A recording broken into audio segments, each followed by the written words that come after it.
On January 3rd, the world watched the impossible happen in Venezuela. The media told you it was a sudden collapse. Former Venezuelan leader Nicolas Maduro and his wife are in custody in the U.S. and will face a judge later this week. Christian Benavidez reports on the daring mission to take Maduro and what comes next for the Latin American nation. They told you it was about democracy. They lied. Democrats are demanding answers from the Trump administration, saying top officials lied to them about ousting Nicolas Maduro and questioning whether the president violated the Constitution by attacking Venezuela without congressional approval. While every camera was pointed at Caracas, the United States military made a move 6,000 miles away that nobody noticed. A move that confirms Venezuela wasn't the end. It was just the practice run. The same silent signal that appeared 24 hours before Maduro fell has just appeared in Syria. Today, we are going to show you the flight paths, the satellite data, and the ghost base that proves Bashar al-Assad is next. To understand why Syria falls in the next 30 days, you have to look at Moscow, not Damascus. For 10 years, Putin was the shield for two men, Maduro in the west and Assad in the east. But the shield is broken. When the US moved on Maduro last week, Russia didn't send ships. They didn't send Wagner. They did nothing. Why? Because they are bleeding out in Ukraine. The fall of Venezuela proved that the Russian guarantee is now worthless. And here is the smoking gun. Look at the Tartus naval base in Syria. Satellite imagery from 48 hours ago shows the Russian fleet leaving. They aren't preparing for a fight. They are packing their bags. They know what's coming. But if Russia is leaving, who is entering? This is the Al-Tanf Garrison. Officially, the US military says this base is there to fight ISIS remnants. That is a cover story.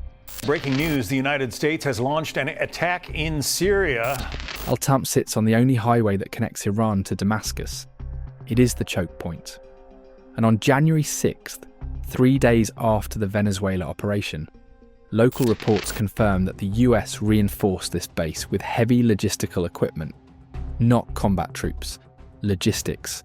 You only send that much fuel and logistics if you are preparing to support a massive offensive. They did the exact same thing in Guyana before the Venezuela drop. The pattern is identical. The US isn't fighting ISIS here. They are building the launch pad for the march on Damascus. The Americans won't invade directly. That's too messy.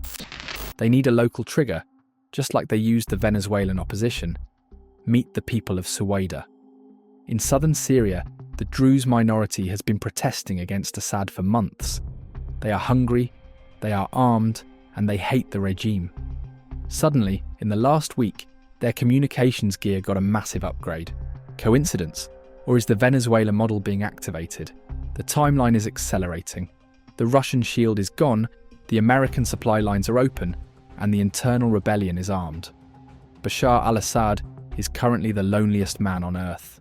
The only question left isn't if he falls, it's when.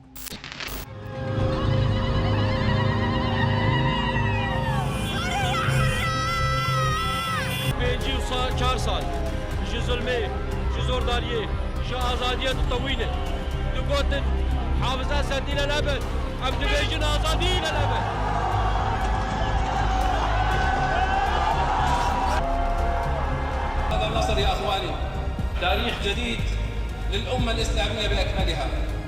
هذا النصر يا أخواني تاريخ جديد للمنطقة. هلا حاسس بالنصر بالحرب حرية الحرية حاسس أنا. And if my analysis of the flight logs is correct, we won't have to wait long. But if Syria falls, one superpower will be left completely exposed. Subscribe to see why China is terrifyingly quiet right now in the next video. This is deep context. Truth, always.